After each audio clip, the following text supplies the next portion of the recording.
നമസ്കാരം, മലയാളി വാർത്തയിലേക്ക് സ്വാഗതം. മാൽവി വൈസ് പ്രസിഡന്റ് സൗലോസ് ചിൽമയ്ക്ക് ദാരുണാന്ത്യം.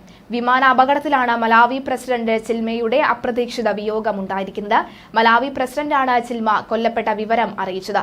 കോടമഞ്ഞു മൂടിയ വനത്തിൽ രക്ഷാപ്രവർത്തക സംഘം ചിൽമയുടെ വിമാനത്തിന്റെ അവശിഷ്ടങ്ങൾ കണ്ടെത്തുകയായിരുന്നു എന്നാണ് മനസ്സിലാക്കാൻ സാധിക്കുന്നത്. മോശം കാലാവസ്ഥയെ തുടർന്ന് വിമാനത്തിന് ദിശ തെറ്റി തകർന്നു വീഴുകയായിരുന്നുവെന്നാണ് റിപ്പോർട്ട്. 51-കാരനായ ചിൽമ സൈനിക വിമാനത്തിലായിരുന്നു സഞ്ചരിച്ചിരുന്നത്. 9 പേരും ഒപ്പമുണ്ടായിരുന്നു. തിങ്കളാഴ്ചയാണ് ചിൽമയുടെ വിമാനം അപ്രത്യക്ഷിതമായത്. വടക്കേ മേഖലയിലെ നഗരമായ എംസൂസുവിൽ ലാൻഡ് ചെയ്യേണ്ടതായിരുന്നു ഈ വിമാനം.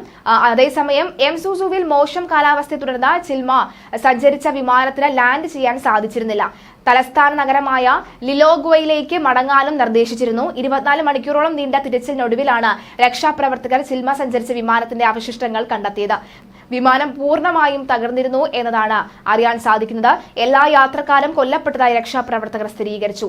മലാവി പ്രസിഡന്റ് ലസാരസ് ചഗ്വേര രാജ്യത്തെ അഭിസംബോധന ചെയ്താണ് വൈസ് പ്രസിഡന്റിന്റെ വിയോഗം അറിയിച്ചത്. എത്രത്തോളം ഹൃദയഭേദകമാണ് ചിൽമയുടെ വിയോഗമെന്ന് പറയാനാവില്ല. അതിദാരുണമായ ദുരന്തമാണ് ഇതെന്നും ചഗ്വേര പറഞ്ഞിരുന്നു. രക്ഷാപ്രവർത്തക സംഘം മഞ്ഞുമൂടിയ ഒരു ചെരുവിൽ നിൽക്കുന്നതായും അതിനടുത്ത് തന്നെ തകർന്നു കിടക്കുന്ന വിമാനത്തിന്റെ അവശിഷ്ടങ്ങളും കാണാനായി എന്നും AFP പുറത്തുവിട്ട ചിത്രങ്ങളിലാണിത് ഉള്ളത്.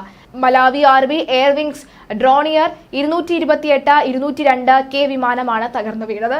എംസൂസുവിലെ മൂടൽമഞ്ഞാൽ മൂടപ്പെട്ട വനത്തിൽ വലിയ തിരച്ചിലാണ് രക്ഷാപ്രവർത്തകർ സംഘം നടത്തുന്നത്. വിമാനം കാണാതാവുന്നതിന് മുൻപ് ഏത് ടവർ ലൊക്കേഷനിലാണ് രേഖപ്പെടുത്തിയിരിക്കുന്നത് എന്ന് പരിശോധിച്ചായിരുന്നു തിരച്ചിൽ. നേരത്തെ സൈനിക കമാൻഡർ ജനറൽ പോൾ വാലന്റിനോ ഫിരി മലാവിയുടെ അയൽ രാജ്യങ്ങൾ അടക്കം തിരച്ചിലിൽ സഹായിക്കുന്നുണ്ട് എന്ന് അറിയിച്ചിരുന്നു. ഹെലികോപ്റ്ററുകളും ഡ്രോണുകളും ഇതിനായി ഉപയോഗിക്കുന്നുണ്ടെന്നും അദ്ദേഹം പറഞ്ഞിരുന്നു. അതേസമയം ചിൽമയുടെ സംഘവും ക്യാബിനറ്റ് മന്ത്രിയുടെ മരണാനന്തര ചടങ്ങിൽ പങ്കെടുക്കാനായിട്ടായിരുന്നു പോയത്. മലാവിയുടെ മുൻ പ്രഥമ വനിത ഷാനൽ സിംബ്രിയും വിമാനത്തിലുണ്ടായിരുന്നു. ഈ വിമാനം നേരത്തെ പ്രസിഡന്റ് അടക്കം ഉപയോഗിക്കുമായിരുന്നു. അപകടം നടക്കുന്നതിന് മണിക്കൂറുകൾ മുമ്പ് ഇവ ഉപയോഗിച്ചിരുന്നതായും ജഗ്വേര പറയുന്നു. മലാവിയിൽ വലിയ ജനപ്രീതിയുള്ള നേതാവായിരുന്നു വൈസ് പ്രസിഡന്റായ ചിൽമ. യുവാക്കളാണ് അദ്ദേഹത്തെ വലിയ രീതിയിൽ ഏറ്റെടുത്തിരിക്കുന്നത്. 2022 അഴിമതി കേസിൽ അദ്ദേഹം അറസ്റ്റിലായെങ്കിലും മലാവിയൻ കോടതി അദ്ദേഹത്തെ കുറ്റവിമുക്തനാക്കിയിരുന്നു. എന്തായാലും കഴിഞ്ഞ ദിവസം അദ്ദേഹത്തിന്റെ ഈ വൈസ് പ്രസിഡന്റിന്റെ വിമാനം അപ്രതീക്ഷിതമായി എന്ന വാർത്ത വരുമ്പോഴും എല്ലാവരും പ്രാർത്ഥിച്ചിരുന്നു.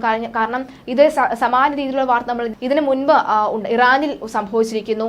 അവിടെയും സമാന രീതിയിലുള്ള ഒരു മരണം സംഭവിച്ചു. അതും ലോകം ഞെട്ടലോടുകൂടിയാണ് കേട്ടത്. ഇവിടെയും അത് തന്നെ സംഭവിച്ചിരിക്കുന്നു എന്നാണ് മനസ്സിലാകുന്നത്.